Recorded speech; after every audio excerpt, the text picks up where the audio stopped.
శ్రీగురుభ్యో నమః. శ్రీకృష్ణాయ పరమాత్మనే నమః. భగవద్గీత తెలుసుకుందాం అనే యూట్యూబ్ ఛానల్కు మిమ్మల్ని అందరినీ స్వాగతిస్తున్నాను. ఆ శ్రీకృష్ణ పరమాత్మ ఆశీస్సులు మనందరిపై ఎల్లవేళలా ఉండాలని కోరుకుంటూ భగవద్గీత క్షేత్రజ్ఞ విభాగ యోగంలో ఈరోజు మనం 30-31 శ్లోకాలను తెలుసుకుందాము. ఇంతకు ముందు శ్లోకంలో మన పనులన్నీ కేవలం గుణాల ద్వారా ప్రకృతి చేస్తోంది అని తెలుసుకున్నాం కదా.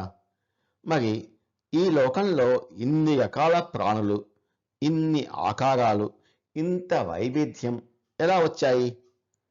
వీటన్నిటికీ మూలం ఏమిటి అనే మహాసత్యాన్ని స్వామి ఈ శ్లోకంలో వివరిస్తున్నారు. వేదాంతం అంతా ఈ ఒక్క శ్లోకంలో అద్భుతంగా ఇమిడి ఉంది. 30వ శ్లోకం. యదా భూతకృద్భావం ఏకస్తమను పశ్యతి తత ఏవ చ విస్తారం బ్రహ్మ సంపద్యతే తదా.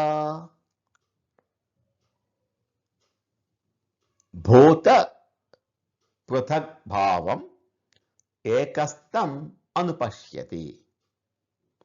వివిధ ప్రాణులను ఒకే చోట చూడటం.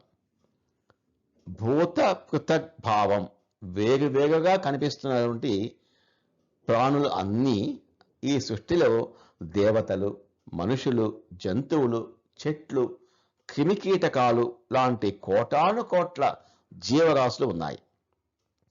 అవన్నీ చూడటానికి వేరువేరుగా కనిపిస్తాయి.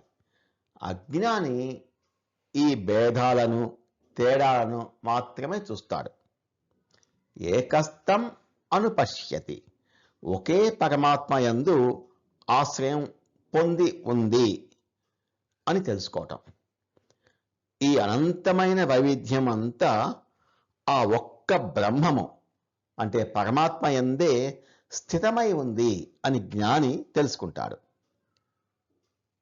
తత ఏవచ విస్తారం, అక్కడి నుండే విస్తరిస్తోంది.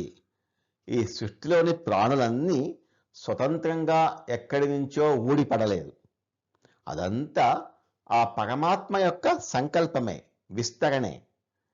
ఒకే విత్తనం నుండి వేర్లు, కాండము, కొమ్మలు, ఆకులు, పువ్వులు, పండ్లు ఎలా అయితే విస్తరిస్తాయో అలాగా ఆ ఒక్క భగవంతుని నుండే ఈ భౌతిక ప్రకృతి, అందులోని అసంఖ్యాకమైన జీవరాశులు ఉద్భవించాయి అని గ్రహించడమే అసలైన జ్ఞానం. బ్రహ్మ సంపద్యతే తదా, అప్పుడు బ్రహ్మమును పొందుతాడు.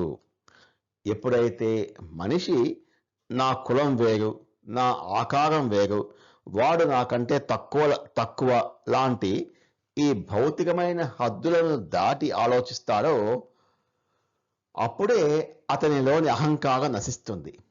అలా అంతటా వ్యాపించి ఉన్న ఆ దైవిక ఏకత్వాన్ని దర్శించిన వెంటనే అతను జనన మరణాల బంధం నుండి విముక్తుడై బ్రహ్మత్వాన్ని అంటే మోక్షాన్ని పొందుతాడు. ఉదాహరణకు ఒక కుమ్మరి మట్టితో రకరకాల వస్తువులు చేస్తాడు. కుండలు, ప్రమిదలు, కూజాలు, ఇలా. వాటి పేర్లు వేరు, ఆకారాలు వేరు, వాటి ఉపయోగాలు కూడా వేరు. ఇది భూత పృథగ్భావం. కానీ అవన్నీ పుట్టింది మట్టి నుంచే. ఇది విస్తారం. అవన్నీ తిరిగి కలిసిపోయేది అంటే లయం అయ్యేది కూడా ఆ మట్టిలోనే. ఇది ఏకస్థం. అలాగా ఈ ప్రపంచంలో ఎన్ని కోట్లాది జీవరాశులు ఉన్నా కూడా వాటన్నిటికీ మూల కారణం ఆ బ్రహ్మమే, ఆ పరమాత్మయే అని తెలుసుకోవడమే సత్య దర్శనం. ఆ శరీరాలను బట్టి భేదాలు, తేడాలు చూడటం మానేసి ఆత్మను బట్టి అందరినీ ఒక్కటిగా చూడటమే యూనిటీ ఇన్ డైవర్సిటీ, దేవుడిని చూసేటటువంటి, దేవుడిని చేరేటటువంటి ఏకైక మార్గం. యదా భూతకృద్భావం ఏకస్తమను పశ్యతి తత ఏవ చ విస్తారం బ్రహ్మ సంపద్యతే తదా. ఎప్పుడైతే మనిషి ఈ సకల జీవరాశుల వైవిధ్యం అంతా ఆ ఒక్క బ్రహ్మము, ఆ పరమాత్మయందే నెలకొని ఉన్నది అని, మరియు ఆ ఒక్క బ్రహ్మము నుండే ఈ సృష్టి అంతా విస్తరించింది అని చూస్తాడో, గ్రహిస్తాడో, అప్పుడు అతను ఆ పరబ్రహ్మమును, మోక్షాన్ని చేరుకుంటాడు. 31వ శ్లోకం. అసలు ఆత్మ లక్షణాలు ఏమిటి? దీనికి సమాధానం ఈ శ్లోకంలో వివరిస్తున్నారు స్వామి. అనాదిత్వా నిర్గుణత్వాత్ పరమాత్మాయమవ్యయః శరీరస్థోపి కౌంతేయ న కరోతి న లిప్యతే.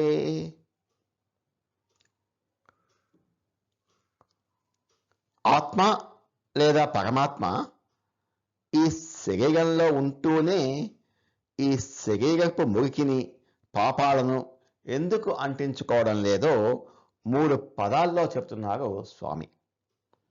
పరమాత్మ అయం, ఈ పరమాత్మ అనాదిత్వాత్, అనాదిగా ఉన్నవాడు, మొదలు పుట్టుక లేనివాడు, ఆది లేనివాడు. లోకంలో దేనికైతే పుట్టుక ఉంటుందో దానికి ఖచ్చితంగా చావు లేదా ముగింపు ఉంటుంది. బిగినింగ్ ఉంటే ఎండ్ ఉంటుంది. కానీ పరమాత్మకు పుట్టుక లేదు. ఆయన కాలానికి అతీతంగా ఎప్పటి నుంచో ఉన్నాడు. దేహానికి పుట్టుక, చావు ఉన్నాయి, కానీ దేహంలో ఉన్న ఆత్మ అనాది. కాబట్టి శరీరానికి వచ్చే మార్పులు ఆత్మకు రావు. నిర్గుణత్వాత్, గుణాలు లేనివాడు. మనం మంచి లేదా చెడు పనులు చేయటానికి కారణం మనలో ఉన్న సత్వ, రజో, తమో గుణాలు. కానీ ఆత్మ నిర్గుణమైనది, ఎలాంటి గుణాలు లేనిది. గుణాలు లేనప్పుడు కోరికలు ఉండవు. కోరికలు లేనప్పుడు సొంతంగా ఏ పని చేయడు. పనులే చేయనప్పుడు ఇక కర్మలు అంటే పాపపుణ్యాలు ఎలా అంటుకుంటాయి? అవ్యయం, మార్పు లేదా నాశనం లేనివాడు. మన వయసు మారుతుంది అంటే శరీరం వయసు మారుతుంది, మనసు మారుతుంటుంది, బుద్ధి మారుతుంటుంది. ఇవన్నీ వ్యయం అయ్యేవే, అంటే నాశనం అయ్యేవే. కానీ లోపల ఉన్న చైతన్యం ఎప్పటికీ వన్నె తగ్గనది, ఒకేలా ఉండేది. శరీరస్థః అపి, శరీరమందు ఉన్నప్పటికీ న కరోతి న లిప్యతే, ఏమి చేయడు, దేనికి అంటడు.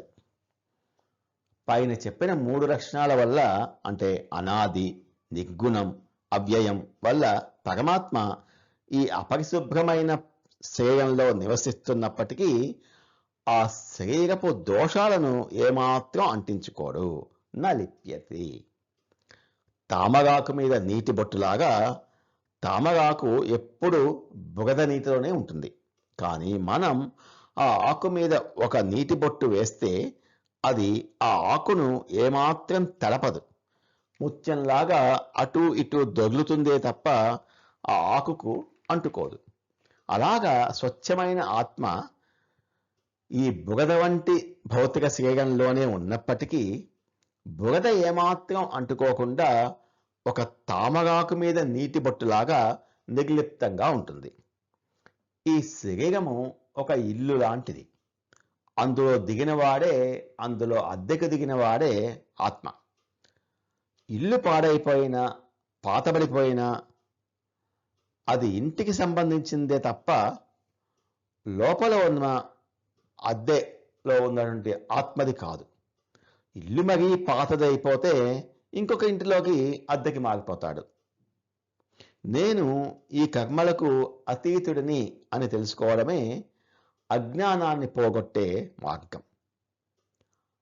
అనాదిత్వాత్ నిర్గుణత్వాత్ పరమాత్మాయమవ్యయః శరీరస్థోపి కౌంతేయ న కరోతి న లిప్యతే. ఓ అర్జున, ఆ పరమాత్మ అనాది, ఆది లేనివాడు, నిర్గుణుడు, ప్రాపంచిక గుణాలు లేనివాడు, మరియు అవ్యయుడు, నాశనం లేనివాడు. ఈ లక్షణాల వల్ల ఆయన భౌతిక శరీరంలో ఉన్నప్పటికీ వాస్తవానికి ఏ పని చేయడు. అలాగే ఆ పనుల ఫలితాలకు అంటే పాపపుణ్యాలకు ఏమాత్రం అంటుకోడు అని అంటున్నారు శ్రీకృష్ణ పరమాత్మ. నమో భగవతే వాసుదేవాయ. ఏతత్ ఫలం శ్రీకృష్ణార్పణమస్తు. స్వస్తి. ఈ వీడియోని చూసినందుకు మీకు ధన్యవాదాలు. మరిన్ని వీడియోల కోసం భగవద్గీత తెలుసుకుందాం ఛానల్ను సబ్స్క్రైబ్ చేసుకోండి.